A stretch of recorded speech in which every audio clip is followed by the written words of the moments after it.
अवसर होगा परमेश्वर की महिमा के लिए गवाहियों का। आज हमारे बीच में भाई डॉक्टर एस एन सोनी और भाई धनंजय अपनी गवाही देंगे परमेश्वर की महिमा के लिए। Praise the Lord, hallelujah. मैं डॉक्टर एस एन सोनी एक एनेस्थेटिस्ट हूँ और मेरे परिवार में मेरी पत्नी, दो बच्चे हैं, हम चारों मेडिकल फील्ड से हैं। और मैं परमेश्वर का धन्यवाद देना चाहता हूँ कि उसकी महिमा के लिए मुझे एक अवसर मिला कि आज मैं आपके सामने एक गवाही दे सकूँ। और जैसा वचन कहता, भजन संहिता 103 के 2 और 3 में, हे मेरे मन यहोवा को धन्य कह, उसके किसी उपकार को न भूल, वही तेरे सब अपराधों को, अधर्मों को क्षमा करता और तेरे सब रोगों को चंगा करता है। परमेश्वर ने सचमुच मुझे चंगाई प्रदान की है। मैं परमेश्वर को धन्यवाद देना चाहता हूँ। मेरी गवाही यह है कि 15 तारीख को मुझे माइल्ड फीवर बॉडी एक के साथ हुआ था। फीवर नहीं था, वो लूज मोशन थे। और 17 तारीख को जब मैंने टेस्ट करवाया कोविड का, तो टेस्ट पॉजिटिव आया। 15 तारीख से लेकर मैं 21 तारीख तक घर पे ही था, क्योंकि 17 को जब मैं पॉजिटिव आया तो 17 से लेकर 19 तक, 15 से यानी कि 15 से 19 तक मुझे कोई फीवर नहीं था। लेकिन 19 तारीख से मुझे फीवर आने लगा, जो क्रोसिन लेने के बाद उतर जाता। लेकिन 20 से 21 तारीख के बीच में मेरा फीवर बहुत ज़्यादा बढ़ने लगा और वो क्रोसिन से भी नहीं उतरता था। लेकिन 19 तारीख तक जो है मेरा ऑक्सीजन सेचुरेशन 97, 98 मेंटेन रहता था। लेकिन 20 तारीख के बाद मेरा सेचुरेशन फॉल होने लगा 19 तारीख की रात से। तो वो जो है 20 तारीख तक वो 94, 95, बीच में 90 तक जाता था, इतना हो जाता था। लेकिन 21 तारीख को मेरा फीवर बिल्कुल पैरासीटामोल से नहीं उतर रहा था और मुझे सांस में भी तकलीफ होने लगी थी, खांसी भी हो रही थी। मेरा सेचुरेशन 90, 91 तक जाता था। और जब मैं वॉशरूम से होकर आता था तो मेरा सेचुरेशन 83, 84, 85 तक चला जाता। और मैं जब थोड़ी देर रेस्ट करता तो वो 90, 91 तक जाता था। तब मेरा बेटा 2 दिन से बोल रहा था कि एडमिट हो जाते हैं। लेकिन मैंने बोला कि आज HRCT करवा लेते हैं। मैंने अपने फ्रेंड से बात की। वहाँ पर मैं 8:30 बजे मेरे को टाइम मिला, मैं गया। लेकिन काफ़ी टाइम हो रहा था तो हमने हमीदिया में CT स्कैन करवाया।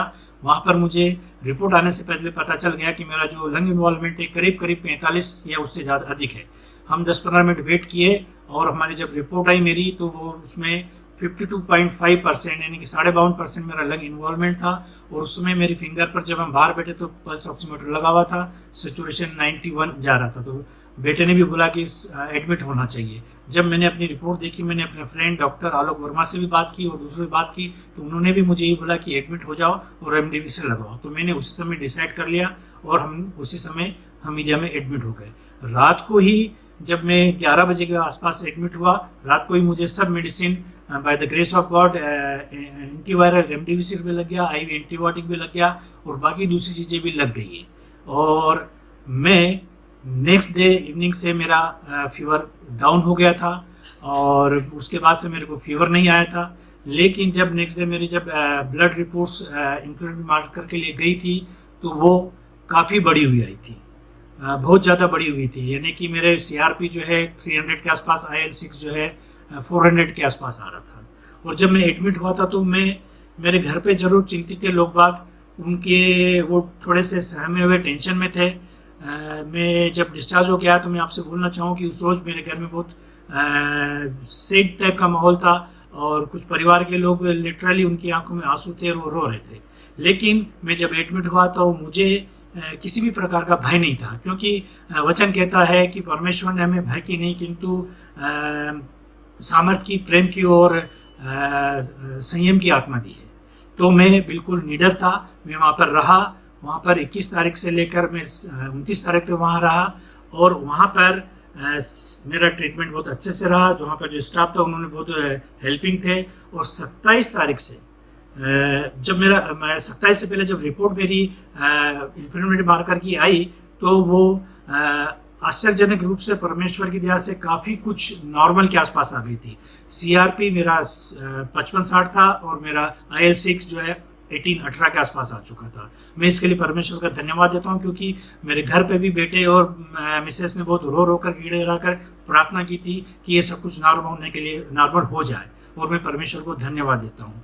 और 27 तारीख से मैंने अपना तब तक मैं 27 तारीख तक ऑक्सीजन के ऊपर था, लेकिन 27 के बाद मैंने अपना ऑक्सीजन डिपेंडेंसी को कम कर दी थी, मैंने इंटरमिटेंट ऑक्सीजन को कम कर दिया और 28 तारीख को मैंने करीब करीब 1-1, 2-2, 3-3 घंटे के लिए ऑक्सीजन रोक के रखा और मैं बिना ऑक्सीजन के उस समय मेरा सेचुरेशन 94-95 मेंटेन करने लगा।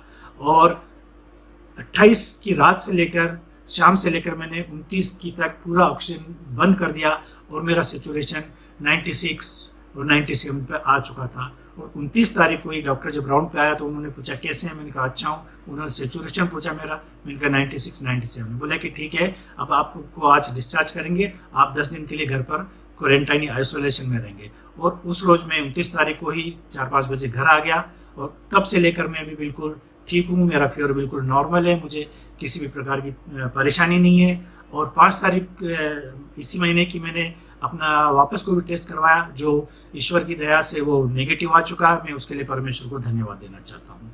और साथ ही में कलीसिया के हर एक परिवार को, हर एक जन को और पास्टर साहब को धन्यवाद देता हूँ जिन्होंने निरंतर मुझे अपनी प्रार्थनाओं में रखा और उठाए रखा। और पास्टर साहब के भी धन्यवाद देता हूँ जो रोज़ सुबह 8:30 बजे मुझे फ़ोन करके मेरा हालचाल पूछते, मुझे ढाढ़स बंधाते और प्रोत्साहित करते और बोलते हैं कि सब कुछ ठीक हो जाएगा। मैं पास्टर साहब का भी धन्यवाद देता हूँ। साथ ही उन लोगों का भी, जब ऐसे समय में जब हम तीनों ही यहाँ पर पॉजिटिव हो गए थे तो उन लोगों ने हमारे परिवार में बहुत मदद की। जैसे हनोक ने पूरे समय खाना भेजा, पास्टर साहब ने खाना भेजा, उसलिए उनको धन्यवाद देना चाहता हूँ। साथ ही मैं उन लोगों का भी धन्यवाद देना चाहता हूँ जब मैं हॉस्पिटल में था तो वहाँ पर लोगों ने मुझे घर से, मिसेस की जो फ्रेंड है लता, प्रीति और संगीता, उन्होंने मुझे पूरे समय खाने में मेरे को तीनों समय ब्रेकफास्ट, लंच और डिनर घर पे भेजा, जो हकीकत में बहुत ही न्यूट्रिशियस भी था और मैं जल्दी रिकवर होने लगा और मुझे अभी इतनी ज़्यादा वीकनेस भी नहीं होती। इसके लिए मैं परमेश्वर को धन्यवाद देता हूँ और परमेश्वर को महिमा देता हूँ।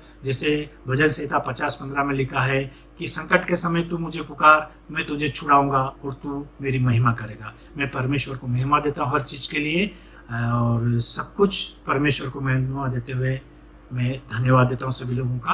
प्रेज द लॉर्ड, आमीन। Hallelujah, praise the Lord. मेरा नाम धनंजय साहू है और मैं पिनियल चर्च का मेंबर हूँ यहाँ भोपाल में। मैं परमेश्वर का धन्यवाद देता हूँ इस अच्छे समय के लिए और इस अच्छे उपाय के लिए जिसके थ्रू मैं आज आपके सामने अपने जीवन की गवाही लेकर के आया हूँ। जैसा कि मैंने आपको बताया कि मैं अपने जीवन की गवाही आपके सामने लाया हूँ, तो आज आपके सामने मेरा बैठना, मेरा यहाँ होना ही एक बहुत बड़ी बात है। सिर्फ परमेश्वर का अनुग्रह था मेरे साथ और है और सदा रहेगा, जिसके कारण से मैं आपके बीच में आज अपनी गवाही को रख पा रहा हूँ। पिछले महीने की 11 तारीख को मेरे ऑफिस से जब मैं लौट करके आया तो हल्की सी थकान और थोड़ा सा फीवर जैसे लगा मुझे, बट मैंने सोचा कि मामूली फीवर होगा, थक गया हूँ, और सोच के मैंने अपने घर में ही पैरासीटामोल और कुछ एंटीबायोटिक्स खाना शुरू कर दिया। 11 तारीख को ही एक बड़ी अद्भुत बात हुई कि हमारे चर्च के पास्टर जी का फ़ोन अपने आप मेरे पास आ गया। उन्होंने नहीं लगाया था और जब उन्होंने मुझे कॉल किया तो मैंने कहा पास्टर जी हेलो, तो बोले अरे सॉरी गलती से लग गया। आपको लग गया क्या? मैंने कहा नहीं, ये बहुत अच्छी मिस्टेक हुई है पास्टर जी, मुझे फीवर आ रहा है, आप प्लीज़ प्रे कीजिए। और वही एक पल था जिस समय मुझे इस पेंडेमिक की इस बीमारी ने घेरा और अगले ही पल मेरे परमेश्वर ने अपने दास को वहाँ से फ़ोन कराया मुझे। और जब मैंने उनसे कहा कि पास्टर जी मुझे फीवर आ रहा है, उन्होंने मेरे लिए प्रार्थना की और उन्होंने मुझे परमेश्वर के लहू में कवर कर दिया। और उसके बाद मुझे अच्छा लगने लगा, मैं ठीक महसूस कर रहा था, मेडिसिन्स खा रहा था और 1-2 दिन इस तरीके से मैंने और गुजार दिए। 14 तारीख को मेरे बेटे को फीवर आना शुरू हो गया और हम घर में डर गए यहाँ कि इसका मतलब मुझे पक्का कोविड है और मेरे बेटे को अब उसका ट्रांसफ़र हो गया है और नाउ ही इज़ इन्फेक्टेड। तब मैंने और मेरी वाइफ ने डिसाइड किया कि हम टेस्ट के लिए जाएंगे और हम तीनों, मेरी भी तबीयत ठीक नहीं थी मैं बहुत डाउन फील कर रहा था, और हम तीनों ने गाड़ी निकाली अपनी एंड हम टेस्ट कराने के लिए बाहर सिटी में गए। और वहाँ पर जब हम अपने टेस्ट के लिए जाते हैं तो वी वर लाइक, बहुत लंबी लंबी लाइनें लगी थी और पूरे कोविड पेशेंट्स थे। फिर भी हमने हिम्मत नहीं हारी और हमने फॉलो किया। एक डिस्पेंसरी में पहुँचे तो उनका कहना था किट अवेलेबल नहीं है, आप टाइम पे नहीं आए हैं, और लगभग हम 12 बजे पहुँचे थे। दूसरे डिस्पेंसरी का पता किया, ऑनलाइन चेक किया, जब दूसरी जगह गए तो वहाँ भी यही स्थिति थी, उनके पास भी किट्स नहीं थे। तीसरी जगह जब पहुँचे तो उन्होंने कहा हमारे पास रैपिड टेस्ट का किट नहीं है, पर हम RT-PCR करके देंगे। हमने कहा ठीक है करिए आप, बट उन्होंने कहा 4 दिन बाद रिपोर्ट आपके मोबाइल पे आएगी। ऐसे डोक के आप टेस्ट तो कीजिए। उन्होंने टेस्ट किए, रिपोर्ट्स का 4 दिन का इंतज़ार कौन करता। हम लोग घर आ गए। घर आने के बाद ऑल्दो हम लोग मेडिसिन्स पे थे, बट हालत ख़राब होना शुरू हो गई। बच्चे को भी फीवर था, मुझे भी फीवर आ रहा है एंड वाइफ भी सफ़र कर रही है। और हमने ज़्यादा डिले नहीं करना है सोच के नेक्स्ट डे हम फिर एक लोकल गवर्नमेंट डिस्पेंसरी पे सुबह सुबह पहुँचे कि we'll get the rapid test done, और हमने रैपिड टेस्ट कराया।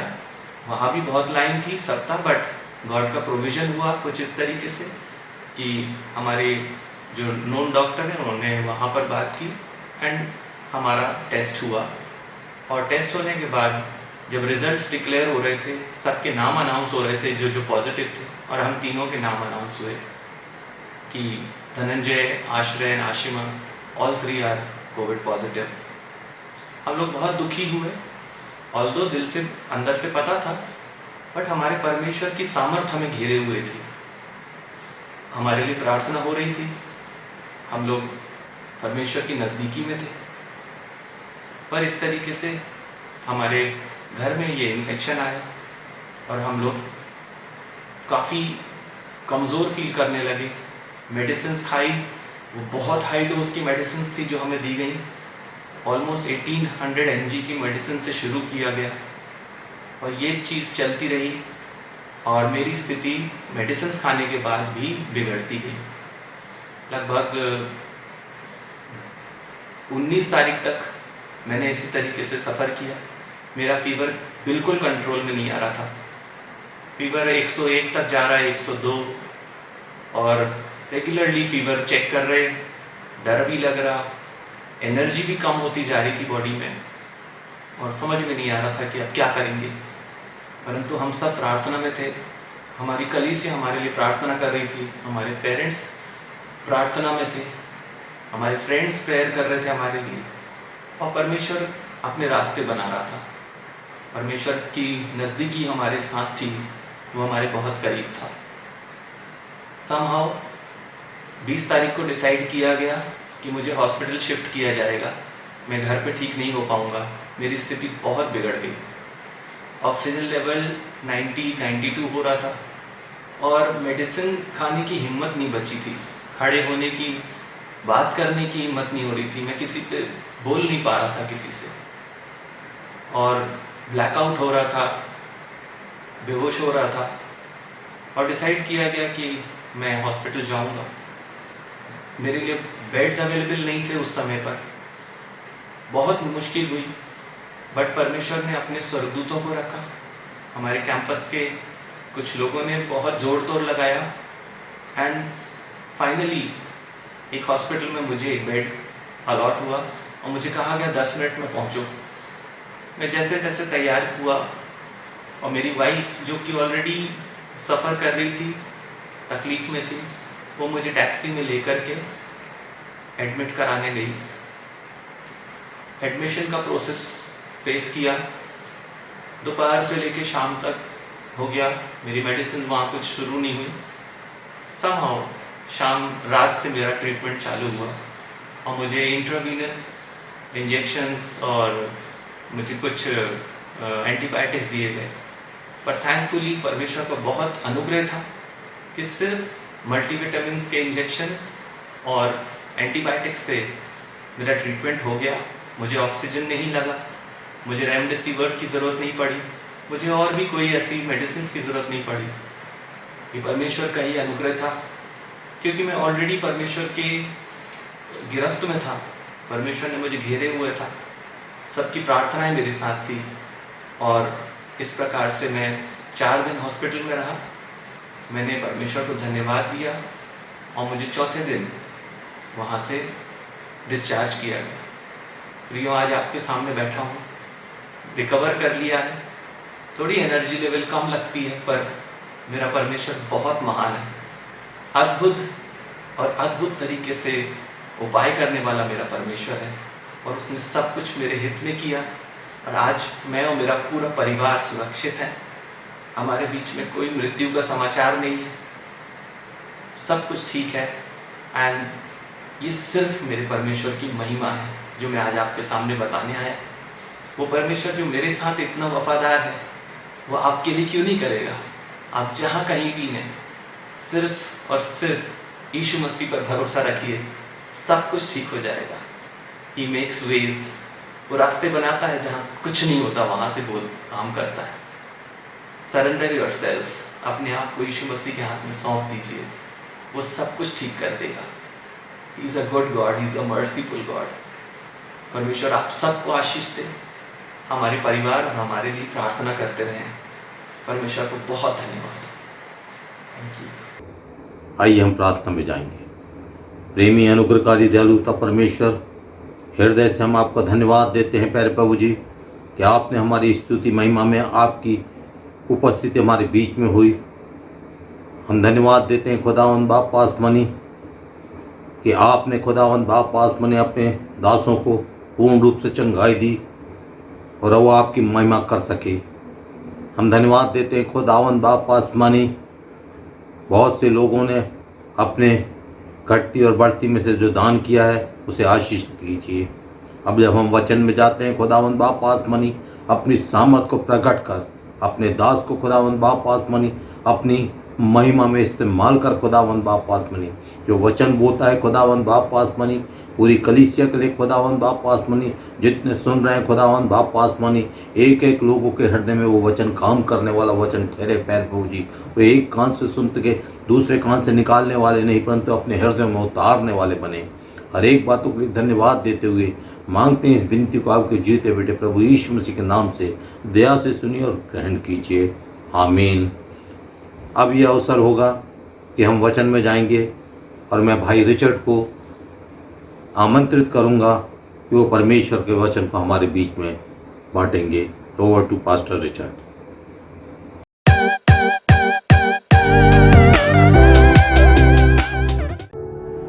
Hallelujah, praise the Lord. प्रभु भला है, God is good all the times. हम मिट नहीं गए, ये यहोवा की महाकरुणा का फल है। आज की सुबह हमारे हृदय बड़े आनंदित है क्योंकि परमेश्वर का जीवन हमारे अंदर में बहता है। आज की सुबह हम परमेश्वर की जब कलीसियाई रूप में आराधना करने पा रहे हैं, हम प्रभु के नाम को भला कहें, प्रभु की स्तुति करें, प्रभु की आराधना करें। आज की सुबह सिर्फ यीशु मसीह हमारा आकर्षण होना चाहिए, सिर्फ यीशु मसीह हमारा फोकस होना चाहिए। आज की सुबह हम यीशु मसीह के नाम को महिमा दें, उसके नाम को हम ऊंचा उठाएं। जबकि हम अपने घरों में एकत्रित हैं और परमेश्वर की आराधना कर रहे हैं, हम में से हर एक जन घराने समेत परमेश्वर की आज की सुबह आराधना करने पाए, हम सब परमेश्वर की निकटता में आने पाएँ। आज की सुबह एक बार फिर हम परमेश्वर का धन्यवाद देते हैं इस अद्भुत सुबह के लिए। बाइबल कहती है प्रति भोर उसकी करुणा नई होती चली जाती है। और परमेश्वर के वचन में हम पिछले 2 संडे से परमेश्वर के दास से सुन रहे थे, और एक कॉल दिया गया, एक बुलाहट दिया गया, एक पर्पस हमें दिया गया। हम नहम्याह के जीवन से भी देखे और हम पिछले हफ्ते देखे कि किस तरह से हमें उस बाड़े के बीच में खड़े होना, you have to stand in the gap. और जो लोग नाश हो रहे हैं हमें उनके लिए प्रार्थना करना है। एक आह्वान दिया गया, एक बुलाहट दिया गया कि हमें प्रार्थना करना है कलीसियाई रीति से। लेकिन जैसे जैसे ये पूरा हफ्ता बीतता गया, मुझे लगता है कि हम में से बहुत सारे लोग हैं जो हम प्रार्थना में नहीं बने रहे। हमें लगातार प्रार्थना में बने रहना है, क्योंकि ये समय है जब हमें अपने घुटनों पर जाना है, लगातार हमें प्रार्थना करना है, वो वचन को हमें बार बार सुनना है। बार बार आप परमेश्वर के उस वचन को सुनिए जो प्रभु के दास ने दिया, और हफ्ते भर हम उस वचन की जुगाली करें, उस वचन में लगातार बने रह सकें। सो ये समय है कि हम अपने देश के लिए प्रार्थना करें। इस महामारी के समय कई आत्माएं नाश हो रही हैं जो प्रभु को नहीं जानती हैं और वो वैसे ही नरक में चली गई। हमें उनके लिए प्रार्थना करना है। प्रार्थना ही सिर्फ हमारे लिए एक हथियार है जिसके द्वारा से हम इन कठिन समयों में जय प्राप्त कर सकते हैं। यहाँ तक कि बाइबल ये भी कहती है, दूसरा इतिहास उसका 7वां अध्याय उसका 14वां पद, तब यदि मेरी प्रजा के लोग जो मेरे कहलाते हैं दीन होकर प्रार्थना करें और मेरे दर्शन की खोजी होकर अपनी बुरी चाल से फिरें, तो मैं स्वर्ग में से सुनकर उनका पाप क्षमा करूंगा और उनके देश को ज्यों का त्यों कर दूंगा। और परमेश्वर एक नेशन की रीति से, परमेश्वर एक चर्च की रीति से हमें बुला रहा है कि हम अपने आप को नम्र और दीन करें, हम अपने पापों को मान लें, हम प्रार्थना करें, परमेश्वर के सम्मुख में झुक जाएं। आज सबसे बड़ी आवश्यकता ये है कि हम अपने आप को परमेश्वर के सम्मुख में पूरी रीति से शून्य कर दें, पूरी रीति से अपने आप को घटा दें और सिर्फ परमेश्वर हमारे बीच में महिमा पाए, हर तरह का घमंड जाता रहे। और हम पुकारें हमारे देश के लिए और परमेश्वर हमारे देश पर बड़ी दया करेगा। एक कठिन समय है, कई लोग इन समयों में मृत्यु के आहोश में चले गए, कई प्रभु के दास महिमा में प्रवेश कर गए। और हम देख रहे हैं चर्च के अंदर में एक कठिन समय है, लोगों को नहीं समझ में आ रहा है कि क्या हो रहा है, क्या बातें घटित हो रही है। लेकिन इन समयों में हमें यीशु मसीह की ओर देखना है, जो हमारे विश्वास का करता है, जो हमारे विश्वास का सिद्ध करने वाला और हमारे विश्वास का करता है। हम उस यीशु मसीह की तरफ देखें। जब वो शिष्य नाव के अंदर में थे और बड़े तूफान आया, यीशु मसीह उस नाव के अंदर में सो रहा था और शिष्य जो थे वो बड़ी तूफान की लहरों को देख रहे थे। बावजूद इसके कि यीशु मसीह उनके साथ था उस नाव के अंदर में, वो लोग घबरा गए और वो यीशु मसीह को उठा दिए। और यीशु मसीह कहता है तुम्हारा विश्वास कहाँ रहा। आज इन कठिन समयों में जबकि हम कोरोना की महामारी को देखते हैं, लोगों को फ्यूचर अंधकारमय दिखता है, चर्च में कोई डायरेक्शन नहीं है, लोग अगुवों के पास कोई डायरेक्शन नहीं, क्योंकि उस लाइन में उस परमेश्वर के सेवकों की उस पंक्ति में भी कई लोग मृत्यु के सामने को कर रहे हैं और सब लोग भयभीत हैं और कह सकते हैं कि समझ में नहीं आ रहा है कि क्या करें। ऐसे समय में हम सिर्फ यीशु मसीह की ओर देखें, इस महामारी की ओर, इस कोरोना की ओर नहीं, लेकिन हम प्रभु यीशु मसीह की ओर देखें। वही हमारा उद्धार करने वाला है और वही हमारा बचाने वाला है। और इन समयों के अंदर में परमेश्वर अपनी कलीसिया को अद्भुत रीति से तैयार कर रहा है, एक महिमामय कलीसिया को। बहुत सारे प्रभु के दास हमारे मध्य में से चले गए, लेकिन आप विश्वास रखिए परमेश्वर एक नई लीडरशिप को फिर से खड़ा कर रहा है। परमेश्वर अपने लोगों को बड़े सामर्थ्य रीति से खड़ा कर रहा है, कलीसिया को हिलाया जा रहा है। लोग सोचते थे शायद ये कोरोना कलीसिया को ना छुएगा, लेकिन कलीसिया के अंदर में कई विश्वासी बीमारी के अंदर में गए, कई लोग अभी भी बीमारी के बिस्तर पर हैं, जीवन और मृत्यु का संघर्ष कर रहे हैं। और परमेश्वर ने कलीसिया को भी झकझोर के रख दिया, हिला के रख दिया, और लोग अब अपने आप को इंस्ट्रोस्पेक्ट कर रहे हैं, अपने आप को जांच रहे हैं। परमेश्वर एक बेदाग और बेजुर्री कलीसिया को तैयार कर रहा है, एक अद्भुत कलीसिया को इस अंत के दिनों में तैयार कर रहा है। हम कई बार प्रार्थना करते हैं, प्रभु हमें इस शहर के 1% या 10% लोगों को आप दे दो। परमेश्वर दे तो दे, लेकिन हम उन्हें संभालेंगे कैसे? वो लीडरशिप में क्या हम तैयार हैं उन्हें संभालने के लिए? परमेश्वर ऐसे ही दिनों के लिए जो हमने प्रार्थना किया है, कलीसिया को आज के दिनों में तैयार कर रहा है, ताकि आने वाले दिनों में जब हज़ारों की संख्या में लोग कलीसिया के अंदर में आएंगे, परमेश्वर ऐसे अगुवों को, परमेश्वर ऐसे सेवकों को रखेगा जो कलीसिया को संभालने पाएंगे। प्रभु के नाम की महिमा हो, प्रभु के नाम की स्तुति हो। We are living in a very glorious and दो एक बहुत इस समय में एक बड़ा कठिन और चुनौतीपूर्ण दिख रहा है, एक अंधकार बड़ी बातें दिख रही है, लेकिन बाइबल कहती है जो लोग अंधकार में बैठे थे उन्होंने बड़ी ज्योति को पाया। So this a glorious time of the church. और चर्च जो है बहुत अद्भुत बात है मेरे प्रियो। महसूस करने जा रहा है। पहली बात, यीशु मसीह अपने लिए एक अद्भुत कलीसिया को, अपनी दुल्हन को एक बेदाग और बेजुर्री की तरह से एक खूबसूरत दुल्हन को तैयार कर रहा है। क्या मैं और आप उसका भाग बनने जा रहे हैं? और दूसरी बात जो हम विटनेस करने जाएंगे वो है कलीसिया का उठा लिया जाना।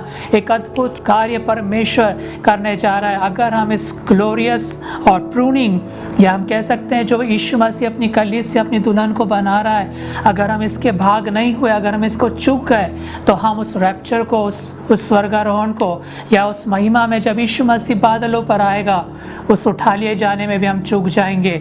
सो हम लगातार प्रार्थना करें, अपने आप को हम तैयार करें यीशु मसीह के लिए, यीशु मसीह की कलीसिया के उस ध्येय में हम बने रह सकें, उस सुंदरता में हम बनते चले जाएं। हम प्रार्थना करें यीशु मसीह के दूसरे आगमन के लिए कि हम उसको चूक ना जाएं, और हम लगातार यरूशलेम की शांति के लिए भी प्रार्थना करते रहें। आप जानते हैं यीशु मसीह कहता है कि अंत के दिनों में तुम यरूशलेम की ओर देखना कि उस सब क्या क्या बातें घट रही है, और उसके द्वारा से तुम जान जाओगे कि अंत में क्या होना है। हम यरूशलेम के लिए लगातार प्रार्थना करें। आप जानते हैं इज़राइल के अंदर में किस तरह की घटनाएं इन दिनों में घट रही हैं, और पलक झपकते ये सारी बातें हो रही है, तुरंत ये सारी बातें हो रही हैं। आप ये ना सोचें कि आज 2000 साल बीत चुके हैं, कब यीशु मसीह आएगा, कब ये बातें होंगी। मेरे प्रियो, बाइबल कहती है पल भर में ये सारी बातें हो जाएंगी, पलक झपकते हुए। हो सकता है आज 2000 साल हो गए हो, लेकिन पलक झपकते ही यीशु मसीह बादलों पर आ जाएगा। यरूशलेम के लिए हम प्रार्थना करें, उसकी शांति के लिए हम प्रार्थना करें। बाइबल कहती है जो इज़राइल को आशीष दे मैं उससे आशीषित करूंगा, जो इज़राइल को श्राप दे मैं उसे श्रापित करूंगा। सो लगातार इन दिनों में हम अपने आप को प्रार्थना में लगातार बनाए रख सकें, प्रार्थना में हम अपने आप को लगातार तैयार करते चले जाएं। प्रभु आपको अनुग्रह दे, वो गंभीरता और वो ऐसा अनुग्रह दे कि इन दिनों में हम घुटनों पर प्रार्थना करने पाए, रोने पाए, आंसू बहाने पाए, और हमारा जीवन जो है हम बिल्कुल चौकन्ने और सतर्क हो जाएं। प्रभु आपको बहुत आयत के साथ आज के दिन आशीषित करे। परमेश्वर के जिस वचन के अंदर मैं आज के दिन में लेके जाना चाहता हूँ, I want to comfort you with the word of God. परमेश्वर के वचन से मैं आपको सांत्वना देना चाहता हूँ। बहुत सारी गवाहियों के वचन भी हम देख रहे हैं, और बहुत सारी भविष्यवाणियों की बातें भी हम देख रहे हैं। कई बातें हमने यहेजकेल नबी की किताब से और यिर्मयाह नबी की किताब से हम देख रहे हैं कैसा बड़ा न्याय और कैसे दंड की बातें हैं। लेकिन इन सब के मध्य में भी कुछ कंफर्टिंग बातें मैं आपके सम्मुख में लेकर आना चाहता हूँ, क्योंकि हमारा परमेश्वर, हम ये ना सोचें, हमारी ये पिक्चर ना बन जाए कि हमारा परमेश्वर हमें मारने वाला परमेश्वर है, या हमें जो परमेश्वर दंड लेकर आता है, या हमारा परमेश्वर जो है हमारे ऊपर हमेशा न्याय लेकर आना मांगता है, हमें हमेशा मारना चाहता है। नहीं, बाइबल कहती है परमेश्वर प्रेम है, वो दया सागर और क्षमा की खानी है। अगर आप परमेश्वर के एसेंस को जानना चाहते हैं तो वो प्रेम और सिर्फ प्रेम है, उसके अलावा वो कुछ नहीं है। सो आज की सुबह मैं परमेश्वर के एक कैरेक्टर को आपके सम्मुख में लेकर आना चाहता हूँ, और बाइबल कहती है वो यहोवा राफा है। यहोवा, मैं तुम्हारा चंगा करने वाला परमेश्वर। वो इस तरह से बातें कर रहे हैं, कंफर्टिंग वर्ड्स। अपने पिता, जिस तरह से आपका एक पिता आपको कंफर्ट करता है, उसी तरह से परमेश्वर आपको एक कंफर्टिंग वर्ड दे रहा है, मैं तुम्हारा चंगा करने वाला परमेश्वर हूँ। हम अपनी आंखें इन कठिन समयों में उसकी ओर लगाएं मेरे प्रियो, परमेश्वर आपको बचा लेगा, परमेश्वर आपको उद्धार देगा। सो आज की सुबह हम परमेश्वर के वचन में निर्गमन की किताब उसका 15वां अध्याय उसके 22 से लेके 27वें पद तक पढ़ेंगे। Book of Exodus chapter 15 verse 22 to 27। तब मूसा इस्राएलियों को लाल समुद्र से आगे ले गया, और वे शूर नाम जंगल में आए, और जंगल में जाते हुए 3 दिन तक पानी का सोता न मिला। फिर मारा नाम एक स्थान पर पहुँचे, वहाँ का पानी खारा था, उसे वे पी ना सके, इस कारण उस स्थान का नाम मारा पड़ा। तब वे ये कहकर मूसा के विरुद्ध बकबक करने लगे कि हम क्या पिए, बुड़बुड़ाने लगे।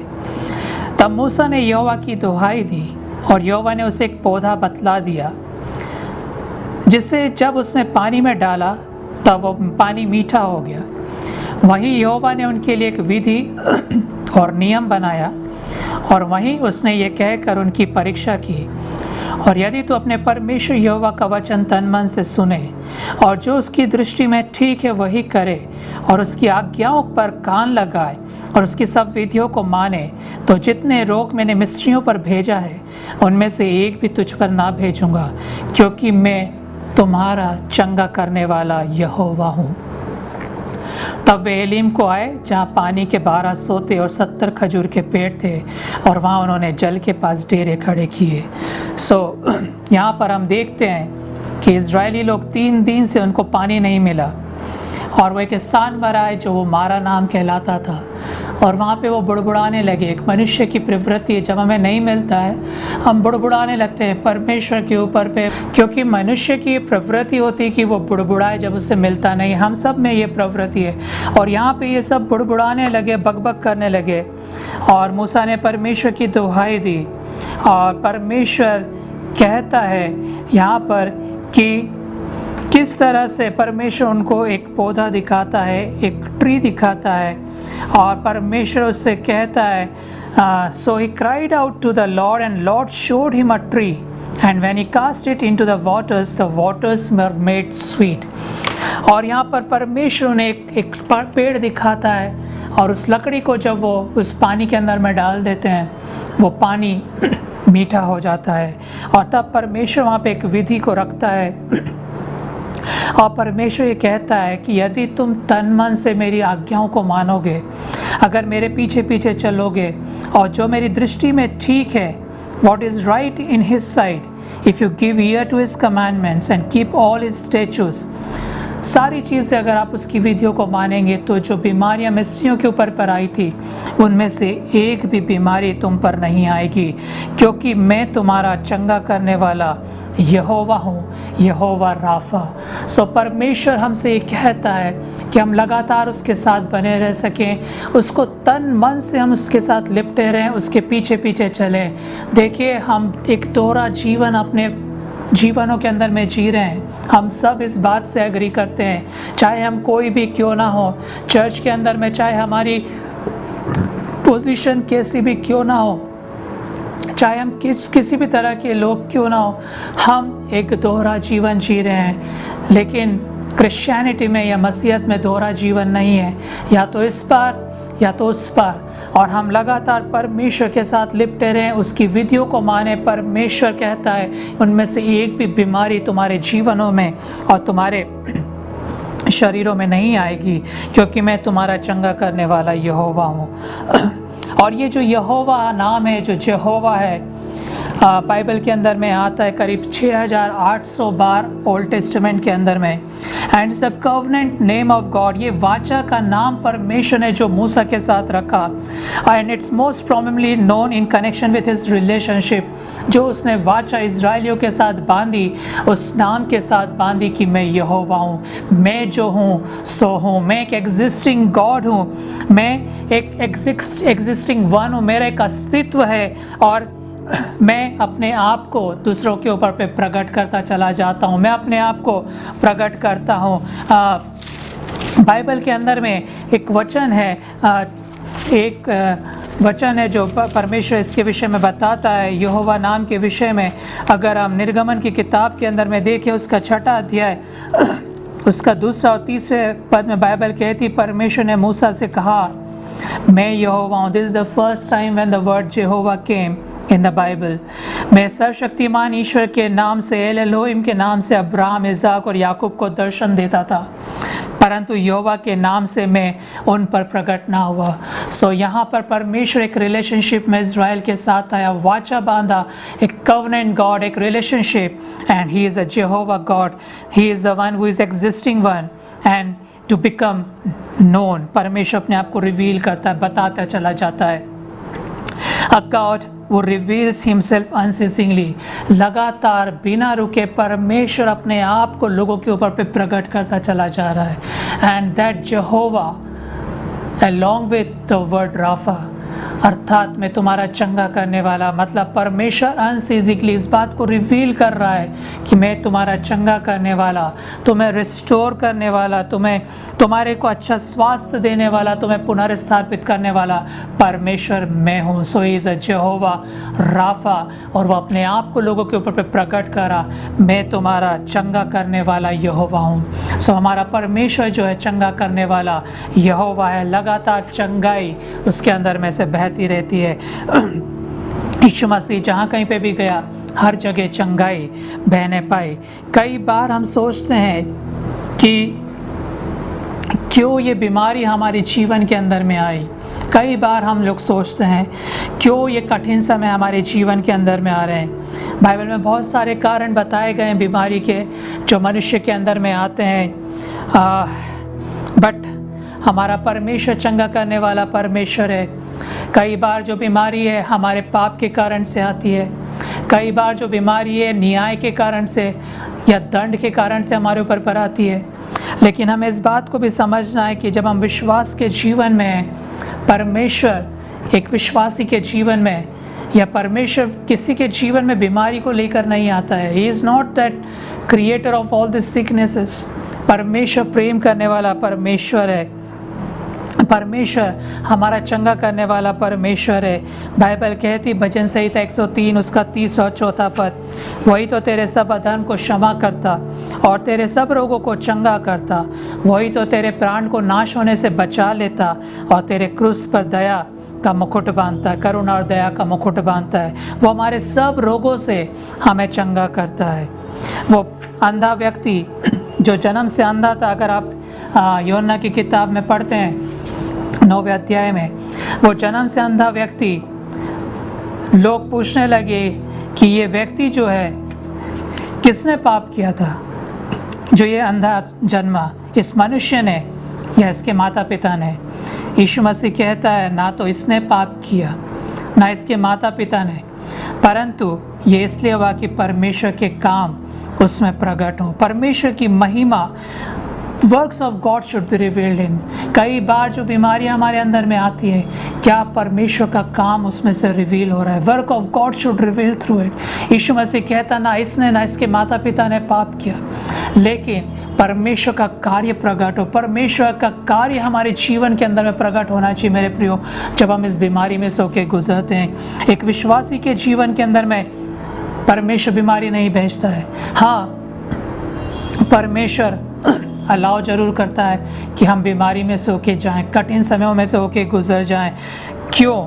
हमें इस बात को समझना है। देखिए, इस पृथ्वी के ऊपर पे हमारा जो जीवन है एक बहुत थोड़ा सा जीवन है, भाप के समान है। आज है और हम कल ख़त्म हो जाएंगे। लेकिन इस पृथ्वी के ऊपर पे जो हमारा छोटा सा एक स्पैन ऑफ लाइफ है, ये डिसाइड करता है हमारे इटर्नल लाइफ को, आने वाले सदाकाल के जीवन के लिए। और इस पृथ्वी के ऊपर पे हम जब इस जीवन को जी रहे हैं, हमें परमेश्वर यहाँ पे कसौटी पे कसता है, हमारे कैरेक्टर को बिल्डअप करता है, हमें स्वर्ग के राज्य के लिए, उस किंगडम के लिए हमें वो तैयार करता है। इन कठिन समयों से क्यों गुजारता है? क्योंकि हमारा परमेश्वर प्रेमी परमेश्वर है। हम कई बार उस गीत को गाते हैं, घोंसले को तोड़कर बार बार उसने सिखाया हमें, उसने उकाब की तरह हमें उड़ना सिखाया उसने। सो ये छोटा सा जो जीवन हमारे इस पृथ्वी पर है, वो डिसाइड करता है हमारी डेस्टिनी कि आगे का अनंत काल का जीवन हमारा कैसे होगा। ये 70 साल का दुख, ये 70 साल के अंदर में जो चैलेंजिंग टाइम है, परीक्षाएं हैं, सिकनेसेस है, कठिन समय है, बाइबल ऐसे लोगों के उदाहरणों से भरी हुई है, गवाहियों से भरी हुई है। ये हमारे कैरेक्टर को बिल्डअप करती है ताकि आप अनंत काल के लिए उस प्रेमी परमेश्वर के साथ जीवन को जीने पाएँ। वो उसका प्रेम है और उसका प्रेम प्रदर्शित हो रहा है इन सब कठिन समयों में। हम इसलिए परमेश्वर का धन्यवाद देते हैं और इसलिए परमेश्वर हमें आग में ताता है। बाइबल कहती है जैसा सोना और चांदी भट्टी में ताया जाता है, वैसे परमेश्वर भी हमें उस आग की भट्टी में ताता है। हमें सोने और चांदी के समान वो निखारता चला जाता है। दिन प्रतिदिन हम महिमा से महिमा में बढ़ते चले जाते हैं। दिन प्रतिदिन हम प्रभु की समानता में बढ़ते चले जाते हैं। बाइबल कहती है धर्मी जन चाहे 7 बार भी गिरे तो भी वो उठ खड़ा होता है। नीति वचन की किताब उसका 24वां अध्याय उसके 15 और 16 पद में बाइबल कहती है, दुष्ट, तू धर्मी के निवास को नाश करने के लिए घात को ना भेंट और ना उसके विश्राम स्थान को मत उजाड़, क्योंकि धर्मी जन चाहे 7 बार गिरे तो भी उठ खड़ा होता है, परंतु दुष्ट लोग विपत्ति में गिर कर भी पड़े रहते हैं। सो आपको इस बात को समझना है, जो दुष्ट है हम उसको शैतान भी कह सकते हैं या दुष्ट लोग की कल्पना भी कर सकते हैं, को भी कह सकते हैं। वो धर्मियों को नाश करने के लिए बैठे रहते हैं, घात करने के लिए बैठे रहते हैं, लेकिन बाइबल कहती है धर्मी के निवास को नाश करने के लिए घात को ना बैठ और ना उसके विश्राम स्थान को उजाड़। और धर्मी जन चाहे 7 बार भी गिरे, मैं और आप, मैं आपको बताना चाहता हूँ हम धर्मी हैं, हम यीशु मसीह में धर्मी हैं। हमारे कार्य, हमारी अच्छाइयाँ, हमारा दसवांश, हमारा लोगों के लिए जा के प्रार्थना करना, बहुत मीठी मीठी बातें करना, लड़ाई झगड़ा नहीं करना, गाली गलौज नहीं करना, एक बहुत अच्छा पर्सन बन के रहना, ये सब धार्मिकता नहीं है। बाइबल कहती है सब मैले चिथड़ेयों के समान है, लेकिन हमारी धार्मिकता यीशु मसीह में, यीशु मसीह ने हमें धर्मी ठहराया है। इसलिए मैं और आप प्रभु यीशु मसीह में होकर परमेश्वर की नज़रों में धर्मी हैं। और बाइबल कहती हम जब धर्मी लोग चाहे 7 बार भी गिरे तो भी हम फिर से उठ खड़े होंगे, फिर से हम एक नई महिमा में, फिर से हम एक नई स्ट्रेंथ में, एक नई ताकत में, एक नए लेवल में, एक नई लेवल ऑफ अनॉइंटिंग में, एक नए लेवल ऑफ कैरेक्टर में हम बढ़ते चले जाते हैं। इसलिए बाइबल कहती है धर्मी जन चाहे 7 बार भी गिरे तो भी वो उठ खड़ा होता है। And we are righteous in Jesus. तो हम यीशु मसीह में धर्मी हैं, इसलिए लगातार हम प्रभु में बने रहें। और बाइबल यह भी कहती है कि हमें यीशु मसीह ने स्वर्गीय स्थानों में बिठाया है। इफिसियों की किताब उसका 2वां अध्याय उसका 6वां पद, और बाइबल 1 कुरिन्थियों की किताब उसके 6वां अध्याय उसके 19वें पद में कहती है, क्या तुम नहीं जानते कि तुम्हारा देह पवित्र आत्मा का मंदिर है जो तुम में बसा हुआ है और तुम्हें परमेश्वर की ओर से मिला है और तुम अपने नहीं हो, क्योंकि तुम दाम लेकर मोल लिए गए हो। इसलिए अपने देह के द्वारा परमेश्वर की महिमा करो। हम स्वर्गीय स्थानों में बिठाए गए। इफिसियों 6:3 बाइबल कहती है, 2:6 बाइबल कहती है। 1 कुरिन्थियों 6:19 कहती है कि हम यीशु मसीह के, हम परमेश्वर के पवित्र आत्मा के मंदिर हैं। फिर ये क्यों बीमारियां हमारे जीवन में, क्यों कठिन समय हमारे जीवन में, क्यों हमारे ऊपर पे ये सारी बातें आती है?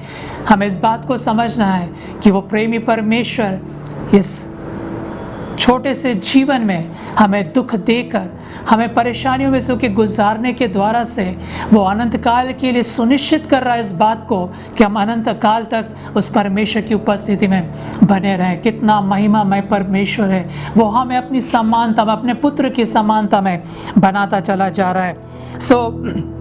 जब हम इन कठिन समय में से गुजरते हैं, हमें इस बात को समझना है, अय्यूब को मांगा गया, शैतान ने मांगा, अय्यूब को मांगा कि परमेश्वर तू उसे मुझे मेरे हाथों में दे, एंड गॉड अलाउड इट।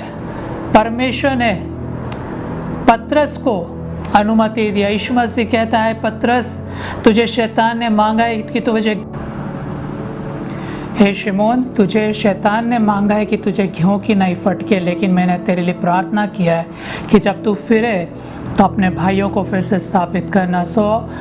हम इस बात को देखते हैं कि परमेश्वर हमारे जीवन में अनुमति देता है कि वो बातें होएं ताकि हम परमेश्वर की निकटता में आए। जब तू फिरे तब अपने भाइयों को फिर से इस्टेब्लिश करना।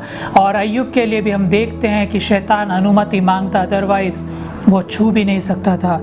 हमारे जीवन के अंदर हम इस बात को जाने, जब हम प्रभु यीशु मसीह पर विश्वास करते हैं, सिकनेसेस परमेश्वर की ओर से नहीं है, ये सारी बातें परमेश्वर की ओर से नहीं है, लेकिन परमेश्वर अनुमति देता है ताकि हम इन समयों में से होके गुजरे जहाँ पे शैतान हमारी परीक्षा करता है, हमारे ऊपर पे कठिन समय आते हैं, लेकिन हम इन सब में से होके जब गुजरते हैं, हम परमेश्वर के लिए कसौटी पे कसे जाते हैं, परमेश्वर के वचन की कसौटी पर कसे जाते हैं, और परमेश्वर हमारे अंदर में कैरेक्टर को डेवलप करता है। यीशु मसीह भी दुख उठा कर आज्ञा मानना सीखा, बाइबल कहती है। आज के सुबह के समय जब हम परमेश्वर की वचन में देख रहे हैं, और मैं चाहता हूं कि जब हम बीमारी के बिस्तर में होते हैं या जब हम कठिन समयों में से होके गुजरते हैं, परमेश्वर कुछ अनुभवों में से हमें होके गुजारता है। मैं जब बीते समय में अपनी बीमारी के बिस्तर पर था, मैंने कई बातों का अनुभव करा, और जब मैं बाइबल के अंदर में अध्ययन कर रहा था तो उन अनुभवों को मैंने बाइबल के अंदर में भी पाया कि परमेश्वर हमारे जीवन में ऐसे कार्य को करता है। आज की सुबह हम परमेश्वर के वचन में कुछ बातों को देखेंगे, और पहली बात जो मैं आपके ध्यान में लेकर आना चाहता हूँ वो है नीति वचन की किताब, उसका क्षमा करें, भजन संहिता की किताब, उसका 41वां अध्याय, उसका 3रा पद। बाइबल कहती है, the Lord will strengthen him on his bed of illness, you will sustain him on his sick bed. जब वो व्याधि के मारे सेज पर पड़ा हो तब यहोवा उसे संभाल लेगा, तो रोग में उसके पूरे बिछोने को उलटकर ठीक करेगा।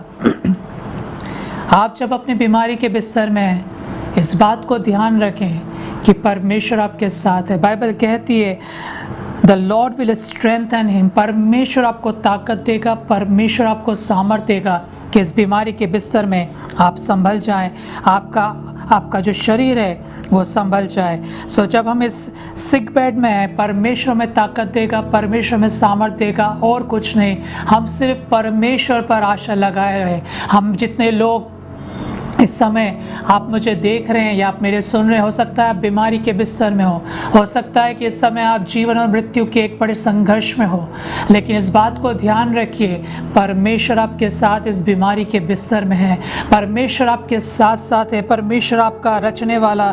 बाइबल कहती है यशायाह की किताब, उसका 43वां अध्याय, उसका पहला 2-3 पद में कि हे इस्राएल तेरा रचने वाला और हे याकूब तेरा सिरजनहार यहोवा यूँ कहता है, मत डर, क्योंकि मैंने तुझे छुड़ा लिया है, मैंने तुझे नाम लेकर बुलाया है, तू मेरा ही है। जब तू जल में होकर जाए मैं तेरे संग संग रहूँगा, और जब तू नदियों में होकर चले तब वो तुझे ना डुबा सकेंगी। जब तू आग में चले तब तुझे आँच न लगेगी, और उसकी लो तुझे ना जला सकेगी। इस बात को हम ध्यान रखें कि परमेश्वर आपके साथ इन कठिन समयों में है।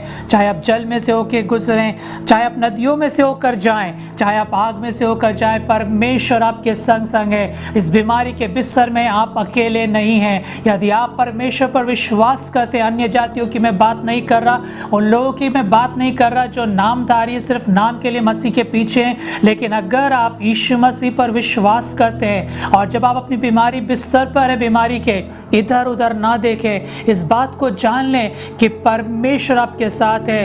क्या एक दूध पिलाने वाली माँ अपने बच्चे को भूल जाए? अगर हाँ वो भूल भी जाए, मैं तुम्हें नहीं भूलूंगा, देख मैंने तेरा चित्र अपनी हथेली पर खोद कर बना रखा है। परमेश्वर आपके साथ साथ आपके कठिन समयों में है, परमेश्वर आपके साथ साथ चल रहा है। इस बीमारी के अंदर में भी आप हियाव रखें, हिम्मत रखें, परमेश्वर आपको सामर्थ देने वाला परमेश्वर है। कोई और चीज़ नहीं, कोई और देवी देवता नहीं, कोई और व्यक्ति नहीं जो आपको आपके बीमारी के बिस्तर में सामर्थ देगा, सिर्फ परमेश्वर आपको सामर्थ देगा। और बाइबल कहती है तू रोग में उसके पूरे बिछोने को उलट कर ठीक कर देगा। परमेश्वर आपके बिछोने को उलट कर ठीक कर देगा। परमेश्वर के ऊपर परम विश्वास रखें। जब मैं बीमारी में उसके गुजर रहा था, परमेश्वर को स्मरण करने लगा, परमेश्वर को ध्यान करने लगा। बहुत बीमारी के अंदर में होता है कि हम अपनी सारी सोचने की शक्ति, अपना स्मरण शक्ति, अपना सब कुछ हम खो देते। बहुत निम्न स्तर की बातें हमें याद आने लगती है, लेकिन वही छोटी छोटी चीज़ों को आप बनाए रखिए, परमेश्वर के साथ साथ आप बनाए रखिए और परमेश्वर आपको स्थापित करेगा। और बाइबल कहती 38 साल का व्यक्ति जो क्रिपल था, जो पैरालाइज था, यीशु मसीह जब उसके पास आया, उठ अपने खाट को उठाकर चला जा, उसके बिछोने को यीशु मसीह ने पलट कर रख दिया। कोई मतलब नहीं कि आप कितने समयों से बीमार हैं, कितने सालों से आप बीमारी के बिस्तर में हैं। हो सकता है कि आप कोमा में हो, आपकी आवाज़ में, आपके कानों में आवाज़ ज़रूर जा रही है और आप हो सकता है सुन रहे हो कोमा में पड़े पड़े। परमेश्वर आपके साथ है, इस बात को ध्यान रखिए और परमेश्वर आपकी बीमारी के बिस्तर को पलट देगा। और परमेश्वर हमारे साथ साथ है, वो हमें कभी भी नहीं छोड़ेगा। वो हमारा इमैनुअल परमेश्वर है। शद्रक मेशक अबेदनगो के साथ परमेश्वर उस आग की भट्टी में होके गया। इजराइलियों के साथ परमेश्वर लाल समुद्र में से साथ होकर गुजरा। इजराइलियों के साथ परमेश्वर यरदन नदी में होकर गुजरा। वही परमेश्वर आज इस बीमारी के बिस्तर में आपके साथ है। परमेश्वर आपको संभाल लेगा। He will strengthen you. So इस बात का ध्यान रखें, जब आप बीमारी के बिस्तर में हैं, परमेश्वर हमारा यहोवा राफा परमेश्वर है, आपके साथ साथ उस बीमारी के बिस्तर में है। लेकिन क्या आप उसको हील करें? क्या आप उसके लिए अपने आप के जीवन को समर्पित कर रहे हैं कि नहीं कर? बहुत मायने रखता है। इस कठिन समय में कई विश्वासियों का रिस्पॉन्स बहुत निराशाजनक है। बहुत सारे विश्वासी लोग आज मृत्यु के गर्भ में चले गए क्योंकि उन्होंने अपने जीवन में कहीं ना कहीं परमेश्वर को पहला स्थान नहीं दिया था। मैं हर किसी की ऐसी बात नहीं कर रहा हूँ, हर किसी के लिए नहीं कर रहा हूँ। जिनका समय था, जो प्रभु के दास थे, वो महिमा में चले गए। मैं उन किसी व्यक्ति के ऊपर पे नहीं कर रहा हूँ। लेकिन अगर आप अपने मन को ऐसे समय में भी कठोर रखेंगे, आपकी कहाँ से सहायता आएगी? जिनका समय था, परमेश्वर ने ठहराया था, वो अपने समय में चले गए। लेकिन हम आपके लिए बात कर रहे हैं। अगर आप मुझे सुन रहे हैं तो आप इस बात को भी ध्यान रखिए। अगली बात जो मैं आपको परमेश्वर के वचन में से बताना चाहता हूँ, और वो ये है कि भजन संहिता की किताब उसका 41वां अध्याय उसका 4था पद, I said Lord be merciful to me, heal my soul, for I have sinned against you. मैंने कहा, हे यहोवा मुझ पर अनुग्रह कर, मुझको चंगा कर, क्योंकि मैंने तेरे विरुद्ध पाप किया है। हैव मर्सी ऑन मी, मुझ पर दया कर परमेश्वर, मुझ पर अनुग्रह कर परमेश्वर। ये बीमारी का बिस्तर एक ऐसा बिस्तर होता है जहाँ पे हम इंस्ट्रोस्पेक्ट करते हैं, अपने जीवन को जांचने लगते हैं, और हम और अधिक क्लेंस होते जाते हैं, और अधिक पवित्र होते चले जाते हैं, और अधिक परमेश्वर की निकटता में हम आने लगते हैं। ये बीमारी का बिस्तर हमें क्लेंस करता है, हमें शुद्ध करता चला जाता है, हमारे पापों को दिखाने लगता है, और हम परमेश्वर से क्षमा मांगने लगते हैं। परमेश्वर मुझ पर दया कर, परमेश्वर मुझे धो के शुद्ध और साफ कर। हम अपने जीवन को परमेश्वर के हाथों में एक नए तरीके से समर्पित करने लगते हैं। हम अपने जीवन को जांचने लगते हैं। मेरे प्रियो, जब हम बीमारी के बिस्तर में हैं, हम अपने जीवन को जांचें। मैं ये नहीं कह रहा कि आप लगातार पाप करते चले जाते हैं या आप पापी हैं, आप ऐसे नहीं। मैं कैरेक्टर बिल्डिंग के अंदर मैं बात कर रहा हूँ, पॉलिशिंग। किस तरह से यशायाह नबी जब परमेश्वर को देखता है, वो कहता है मैं अशुद्ध होने वाला मनुष्य हूँ। जब हम प्रभु की निकटता में चलते जाते हैं, जितना निकट हम उसके पास आते जाते हैं, जितना निकट उसके पास, जितना उसके पास हम आते जाते हैं, उतने अधिक हमारे अंदर में जो हमारी जो कमी घटियाँ हैं, हमारे जो पाप हैं, वो परमेश्वर रिवील करने लगता है। और हम कहते हैं प्रभु तू मुझे शुद्ध कर। हमें वो कैरेक्टर बिल्डिंग के अंदर में आना है। जब मैं अपने बीमारी के बिस्तर में था, मैं परमेश्वर के सम्मुख में कहा प्रभु मुझे क्षमा कर, मेरे पापों को तू क्षमा कर। परमेश्वर कई ऐसे बातों को मेरे जीवन के अंदर बताने लगा, घमंड मेरे अंदर में बताने लगा, बहुत सारी बातें। और मैं परमेश्वर को बोलने लगा प्रभु मुझ पर दया कर, have mercy on me Lord, have mercy, मुझ पर दया कर प्रभु जी। और परमेश्वर ने उस बीमारी के बिस्तर में मुझे ज़ीरो कर दिया।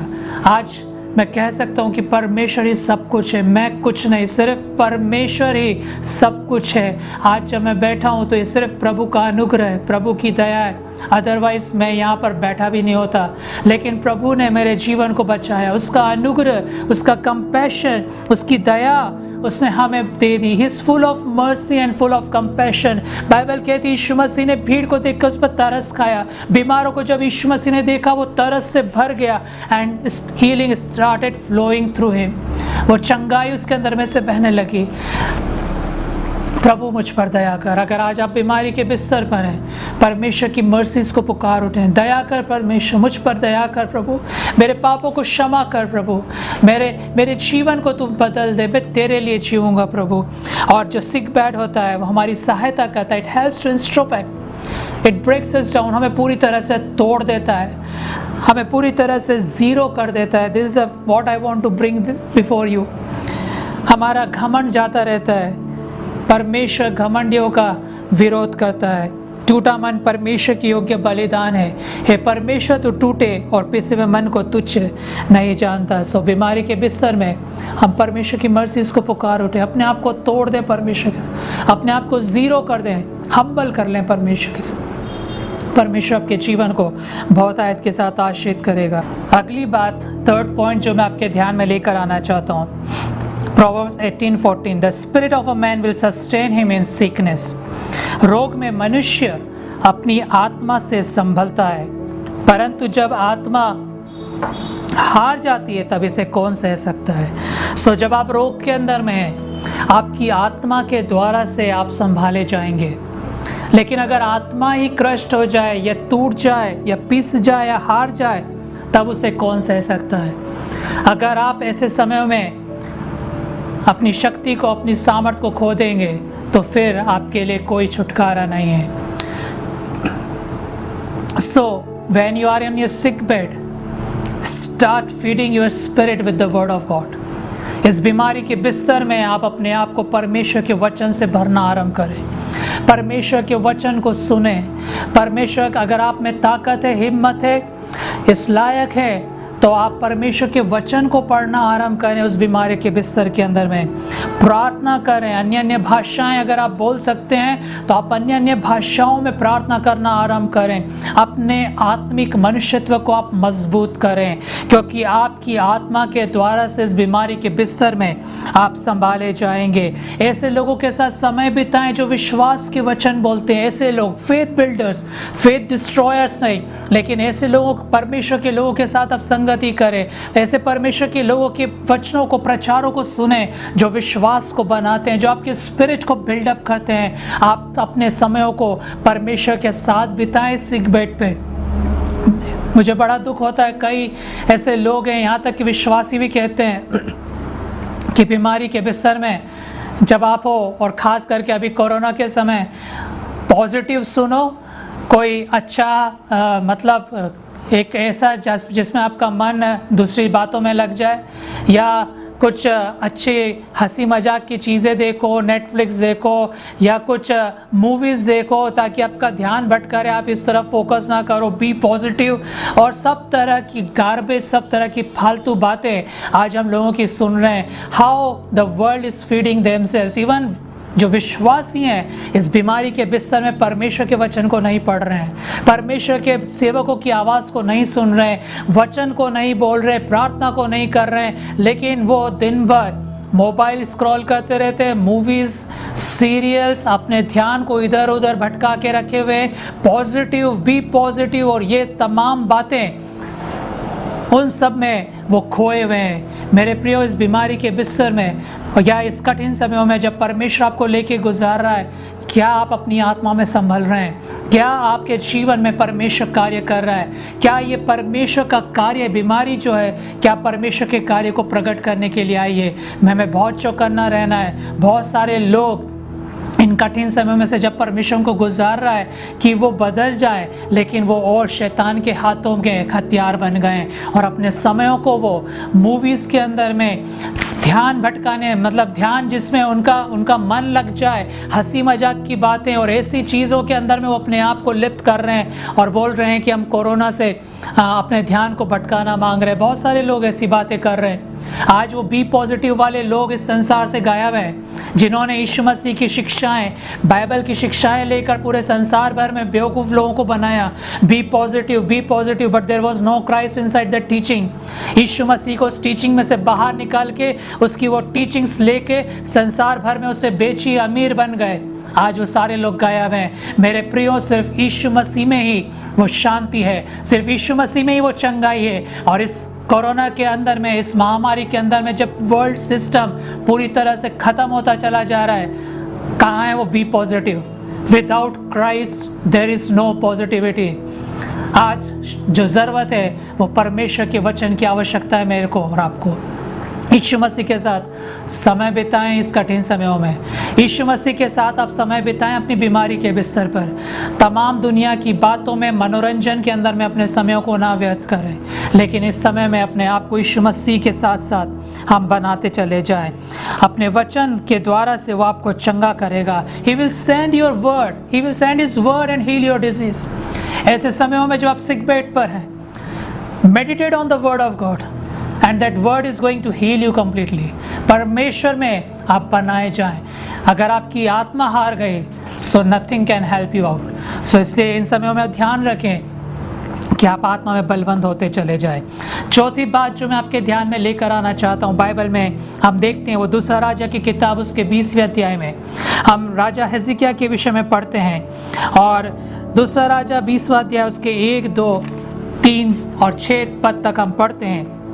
उन दिनों में हिजकिय्याह ऐसा रोगी हुआ कि मरने पर था, और आमोस के पुत्र यशायाह भविष्यवक्ता ने उसके पास जाकर कहा, यहोवा यूं कहता है कि अपने घर के विषय में जो आज्ञा देनी हो वो दे, क्योंकि तू नहीं बचेगा, मर जाएगा।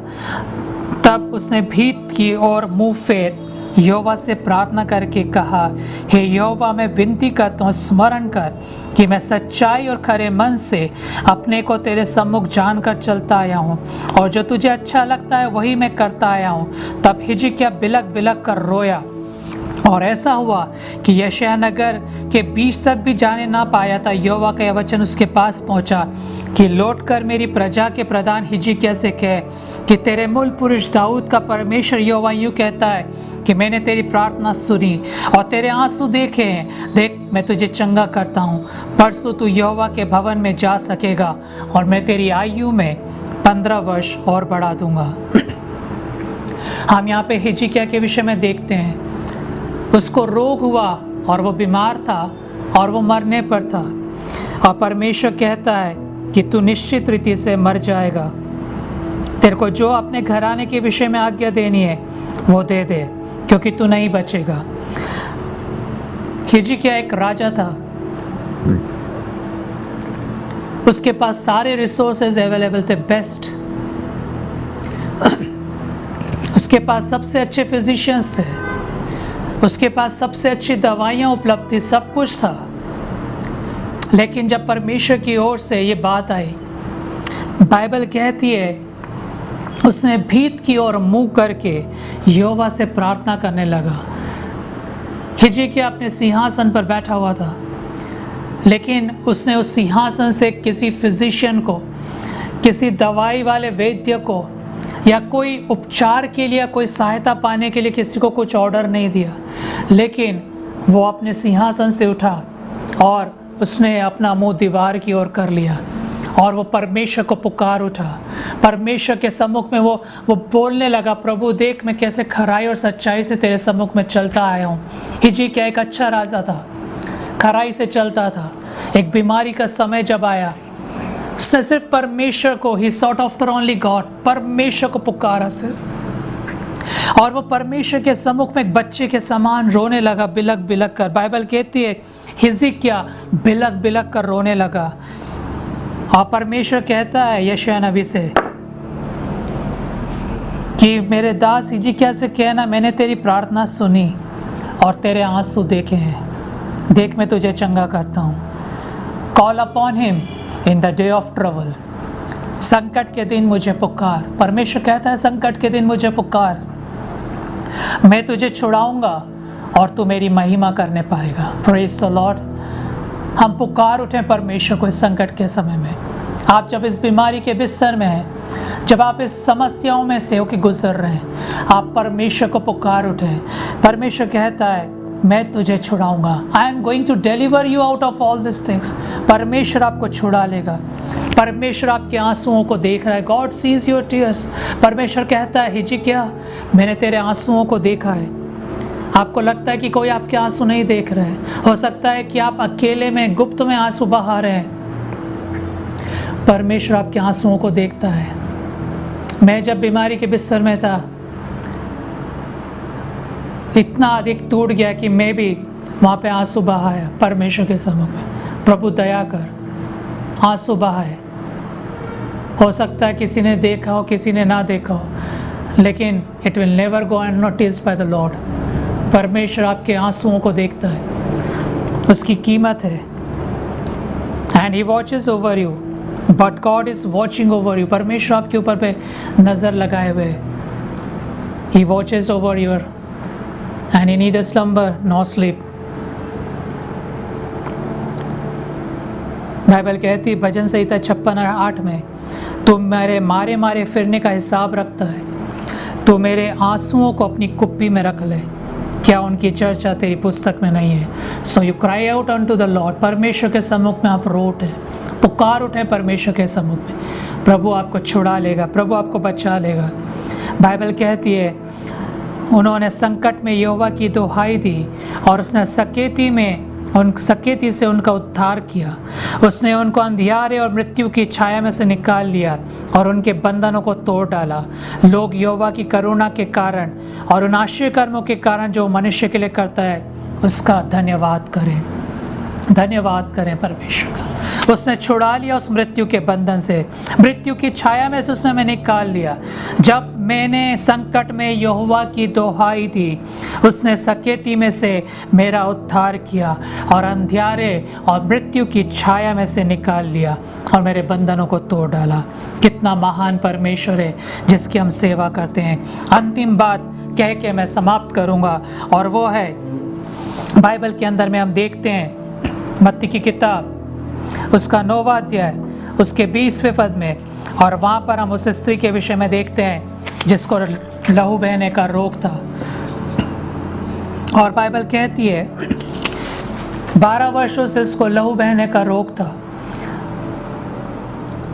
और देखो एक स्त्री ने जिसके 12 वर्ष से लहू बहता था, उसके पीछे से आकर उससे वस्त्र के आंचल को छू लिया, क्योंकि वो अपने मन में कहती थी कि यदि मैं उसके वस्त्र को छू लूंगी तो चंगी हो जाऊंगी।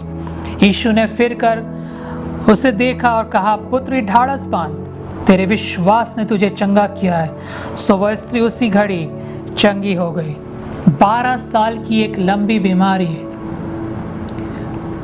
लेकिन यहाँ पर वो यीशु मसीह के विषय में सुनती है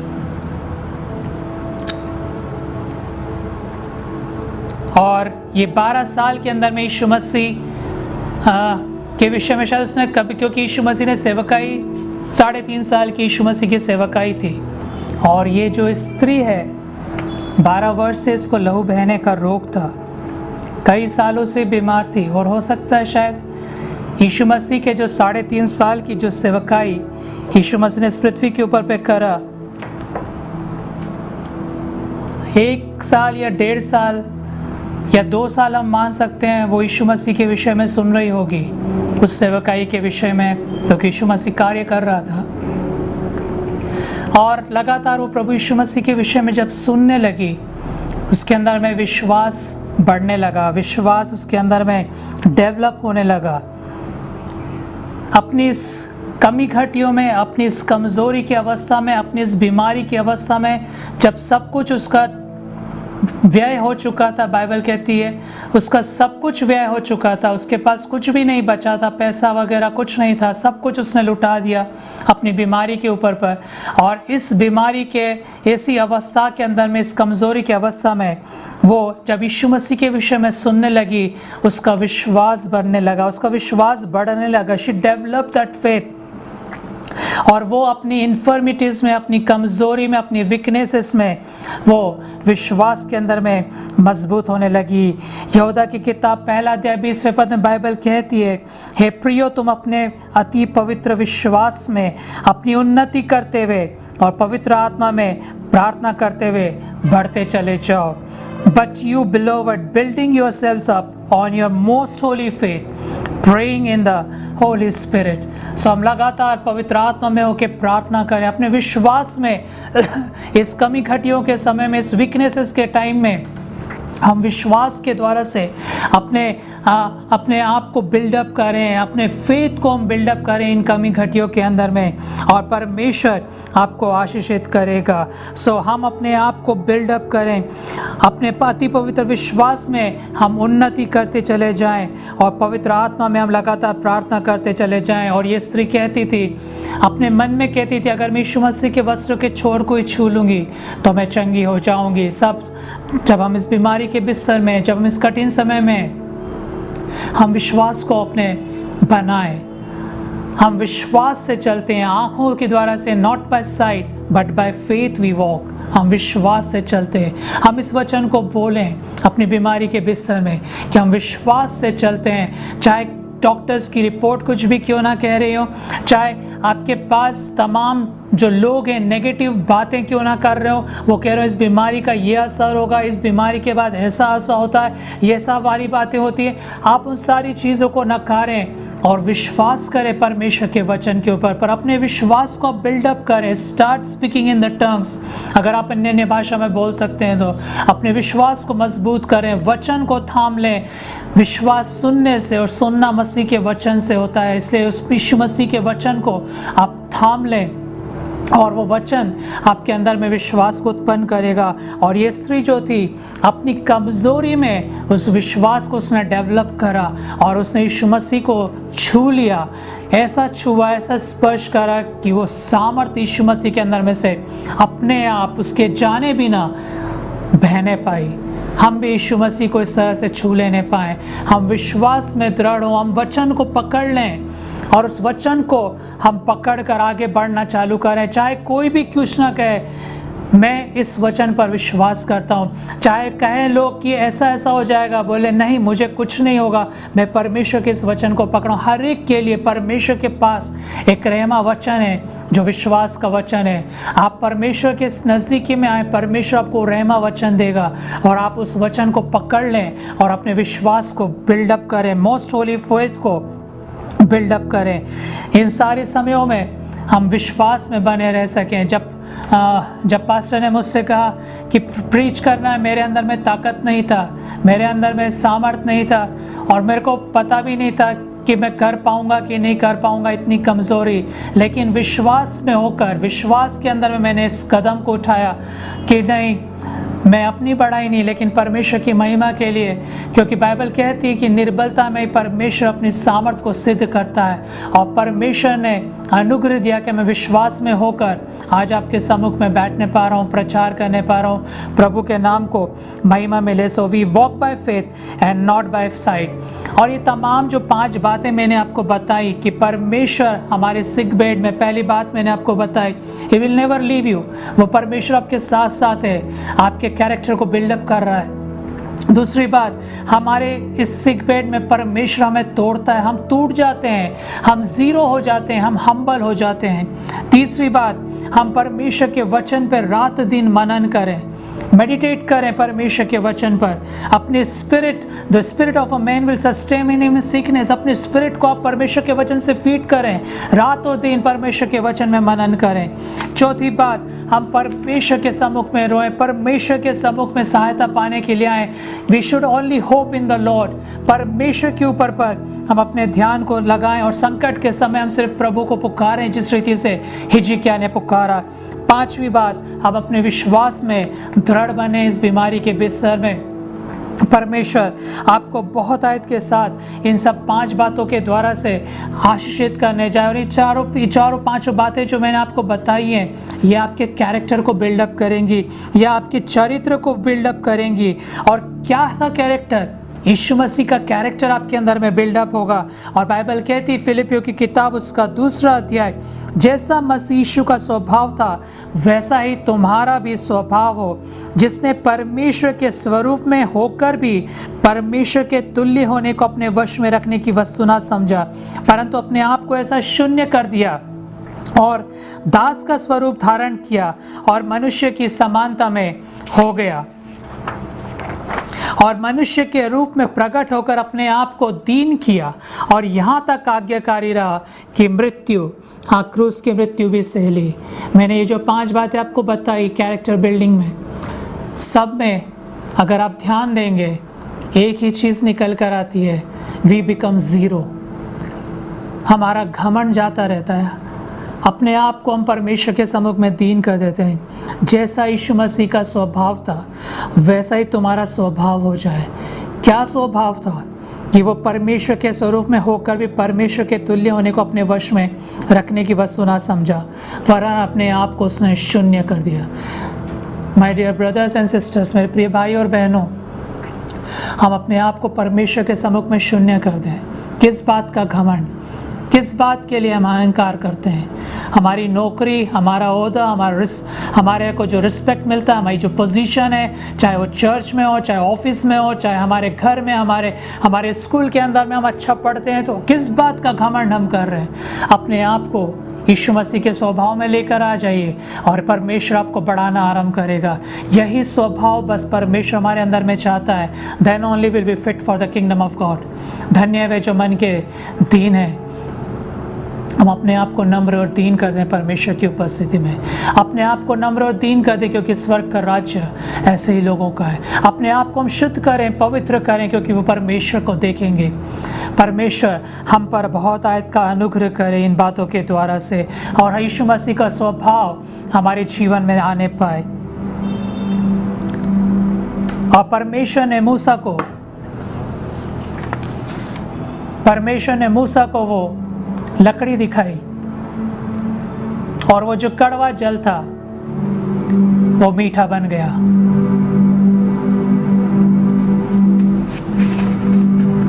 हमारे जीवन के अंदर में भी कड़वाहट है, हमारे जीवन के अंदर में भी बहुत सारी ऐसी बातें हैं,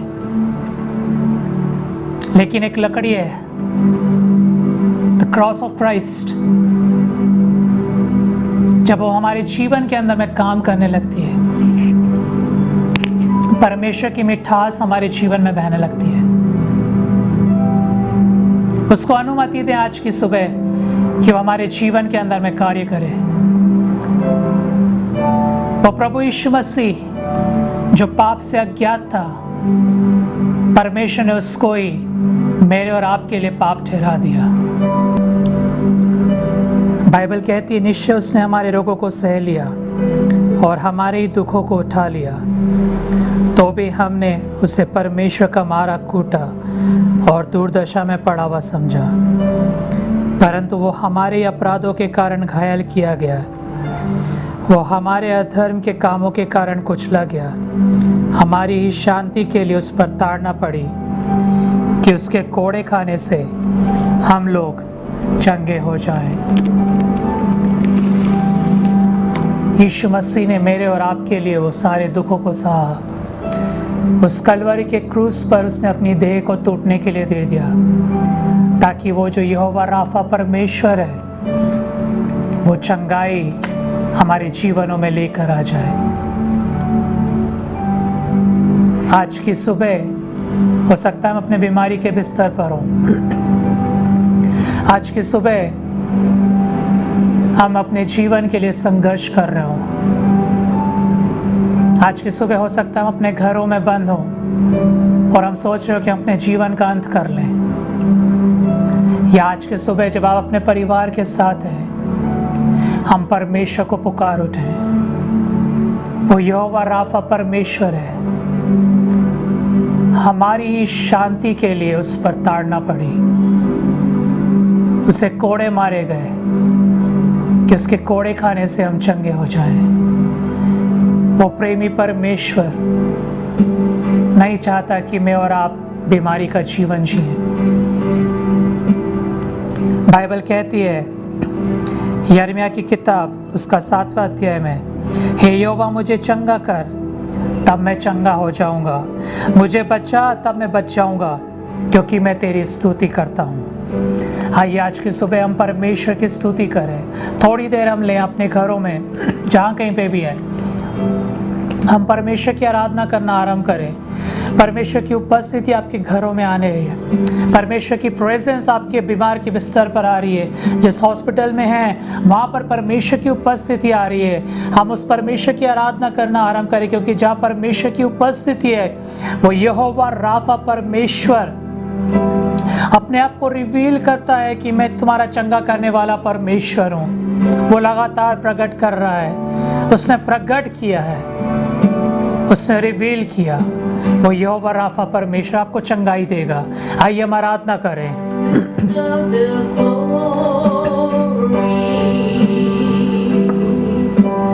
And the honor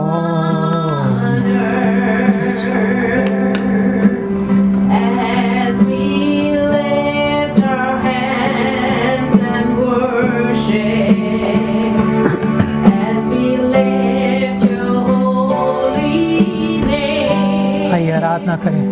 Deserve the glory. Worship you, Lord. हम परमेश्वर की आराधना करें। अपने घरों में हम परमेश्वर की आराधना करें।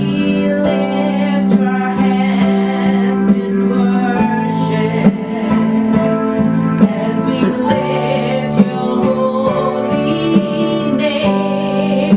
For You are great. You can miracles so great. There is no one else like you. There is no one else like you. For you are great. Oh, worship you, Lord. We praise you, Lord Jesus. There is no one else like you. there is no one else Like you. You are great. You do miracles so great. There is no one else. like you. वो यहोवा परमेश्वर रवा There is no one else और Rafa, यहोवा Rafa परमेश्वर आपको चंगाई दे रहा है। deserve the glory. Yes, the God is healing you, Jehovah Rapha. And the honor as we lift our hands in worship, as we lift your holy name. You deserve the glory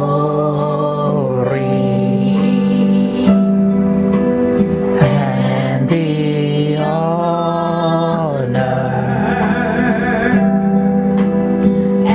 As we lift our hands in worship, as we lift your holy name, for you are great.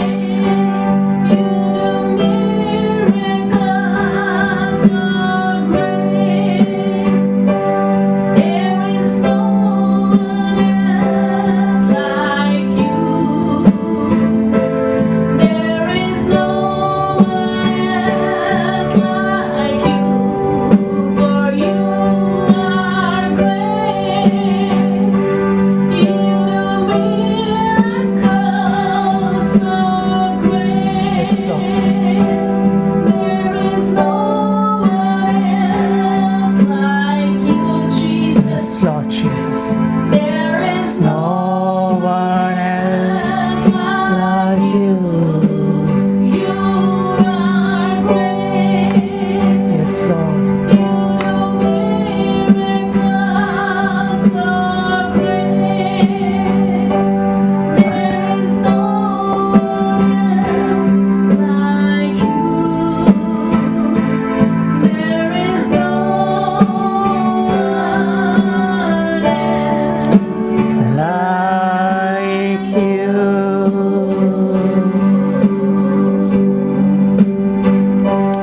हाँ परमेश्वर, हम आपका धन्यवाद देते हैं, आपकी आराधना करते हैं प्रभु जी, आपकी स्तुति करते हैं, आपकी प्रशंसा करते हैं प्रभु। आपके बच्चे जब आपकी आराधना कर रहे हैं प्रभु जो अब आपके लोग प्रभु जी आपकी आराधना कर रहे हैं, इस बीमारी के बिस्तर पे बहुत सारे आपके बच्चे हैं प्रभु जब आपकी आराधना कर रहे हैं प्रभु, आप उन्हें स्पर्श करिए यीशु के नाम से। आप यहोवा राफा परमेश्वर है, चंगा करने वाले। मैं तुम्हारा यहोवा चंगा करने वाला परमेश्वर हूँ। हालेलुया, थैंक यू जीसस, धन्यवाद। उस चंगाई को आप ले लें, उस चंगाई को आप ले लें अपने जीवन में, उस चंगाई को ले लें। उससे बढ़कर परमेश्वर के काम को अपने जीवन में होने दें। परमेश्वर का काम आपके जीवनों के अंदर में रिवील होने पाए, आपका कैरेक्टर बिल्डअप होने पाए। अपने आप को परमेश्वर के हाथों में हम समर्पित करें। हालेलुया, अंदर बाशिकरबा, hallelujah, Yeshu Jesus, worship you Lord. धन्यवाद करें, धन्यवाद करें उस चंगाई के लिए इस वक्त में। थैंक यू जीसस, धन्यवाद, धन्यवाद प्रभु जी। प्रभु आपको चंगाई दे रहा है इस वक्त में। God is healing you, God is touching you. Yes, hallelujah, Jesus, Jesus, worship you Jesus. Thank you, Jesus.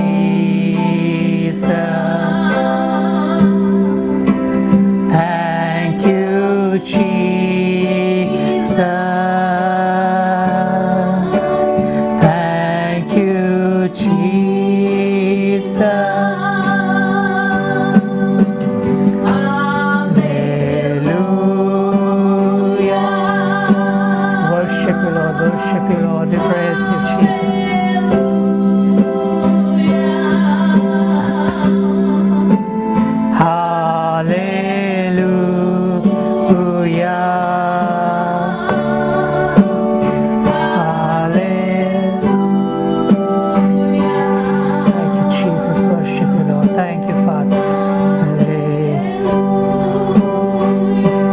Lord, worship you, Lord, we worship you, we praise you. Hallelujah.